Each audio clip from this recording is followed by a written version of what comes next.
Most people don't realize they're never getting promoted until it's already too late, until someone else gets the job that you thought was yours and your boss says, next time. The truth is, the signs were there the whole time, you just didn't know how to spot them. So in this video, I'm going to show you the 5 biggest red flags that quietly tell you you're not moving anywhere, and once you know them, you'll start seeing them everywhere. So the first sign I'm about to show you is easily one of the most dangerous, right? Because it tricks you into thinking that you're doing the right things.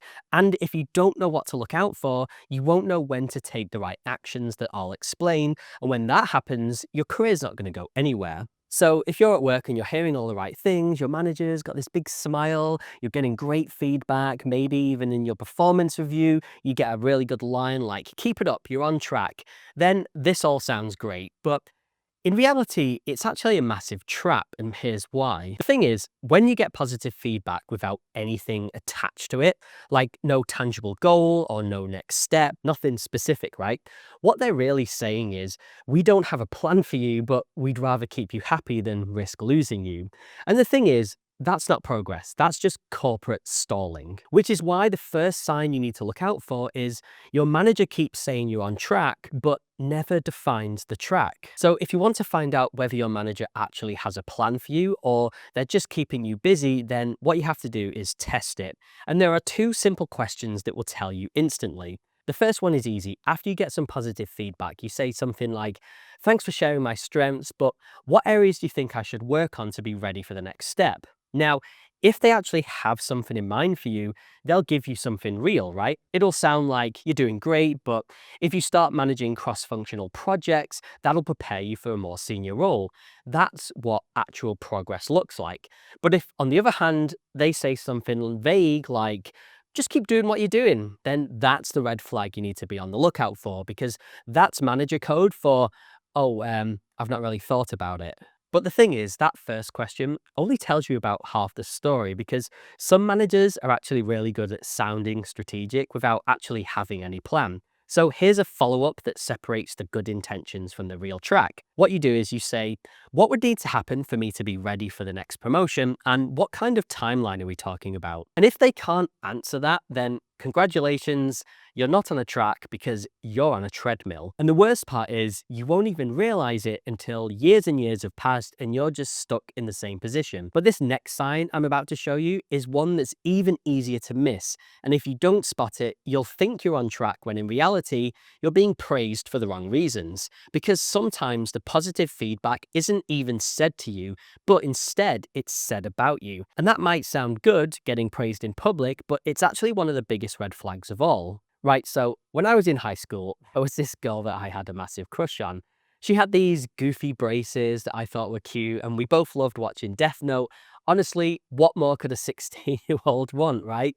We'd text all the time, we'd hang out after school, and because I'm well into my 30s now, it also means that we were friends on MySpace, so you know things were serious. Anyway, I thought this was going somewhere until one day we were sitting on some benches that overlooked this IKEA car park. We were just killing time, and she looks at me and she says something like, I just wish I could find someone like you. And I said, well, why not me? And she just laughed in my face. And that was it. My heart was absolutely broken. So I made my excuses. I ran home.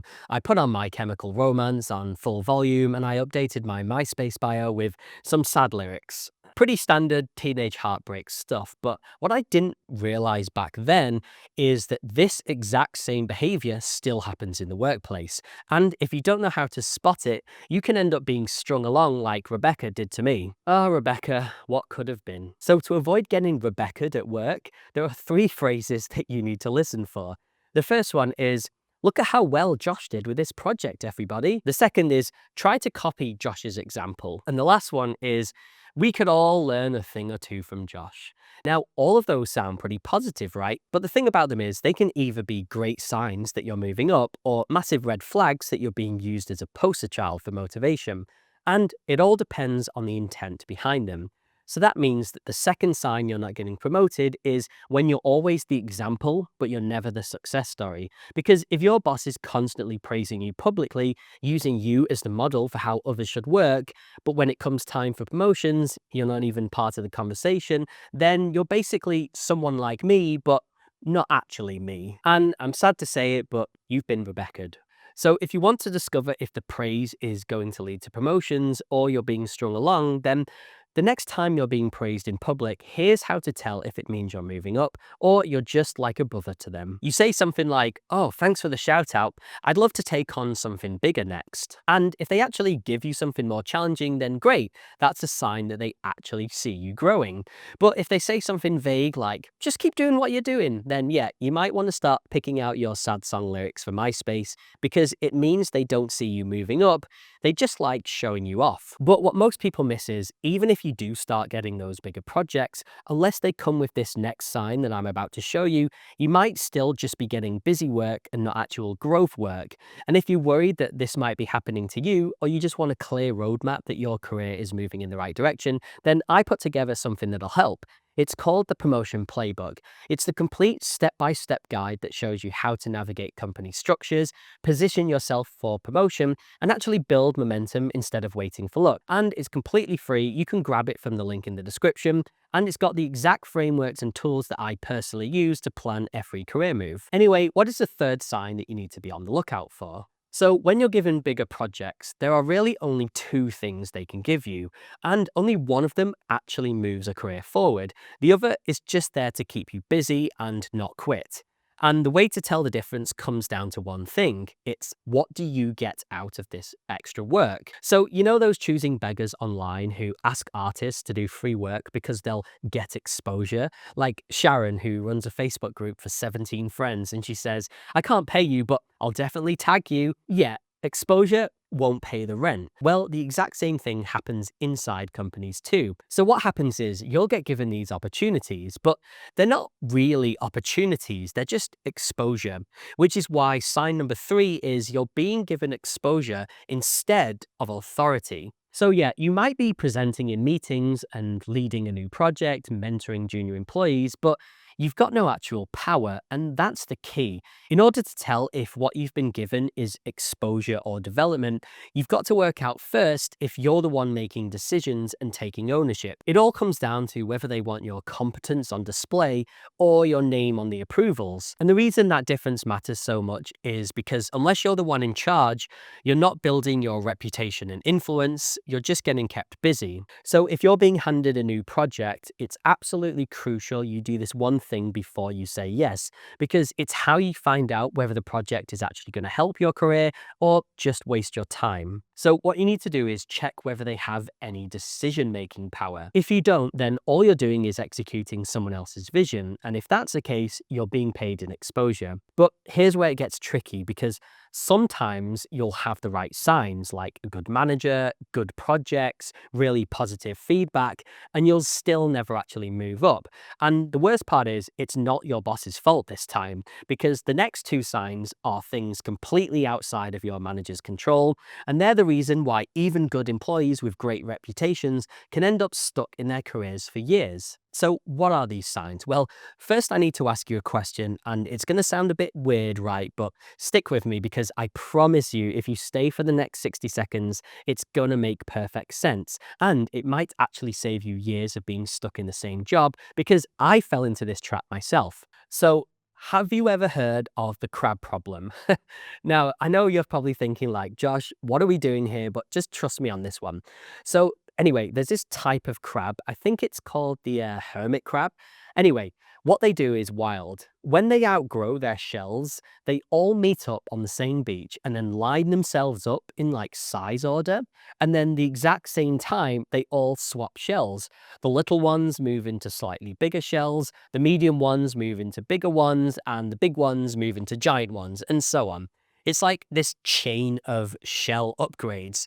Now, you're probably thinking, all right, but what does this have to do with work? Well, here's where it gets interesting. So let's pretend that this here is your organization chart, right, for your department. And this is an example in marketing, but we'll pretend that it's yours, and this box here, then that's you. And if you want to move into a bigger role, there has to be space for you to move into. But that can only happen if the person above you also has a space to move into. And now you're probably starting to see it, right? It's exactly like the crabs. If there's a break in the chain, then no one moves. No crab gets a new shell because there's nowhere for them to go. And that's why I call this the crab problem, which in other words means being stuck because the system around you can't move, no matter how good at your job you are. And honestly, this is one of the worst signs you're not getting promoted because you can be the absolute best performer, your boss can be your biggest supporter, but if there's nowhere for you to move up, then there's no promotion for them to give you. But this is where a lot of people get it wrong because not every job that feels trapped in actually is. You just need to check two things about your actual role to find out for sure if you are trapped. And the first one is what I call the vertical room. Basically, how many layers exist above you that are relevant for you to move into. Think of it like a crab chain. How many crabs are sitting above you waiting their turn for their shell? If there's only one, then you're going to be waiting for a long time. And the second thing to check is something that almost no one ever considers, and it's how horizontal is your role? Like, could your skills move sideways into another department? Because that's still a path upwards. It's like joining a different crab chain. So maybe this person in marketing could move into internal comms or PR or training or even customer success, because that's still climbing even if it's sideways at first. But how do you know how many crabs are the right number to form a good chain? In other words, how many openings around the company should you look for before you think you're trapped? Well, the ideal number you want to look for is 4 or more roles either above you or connected to yours.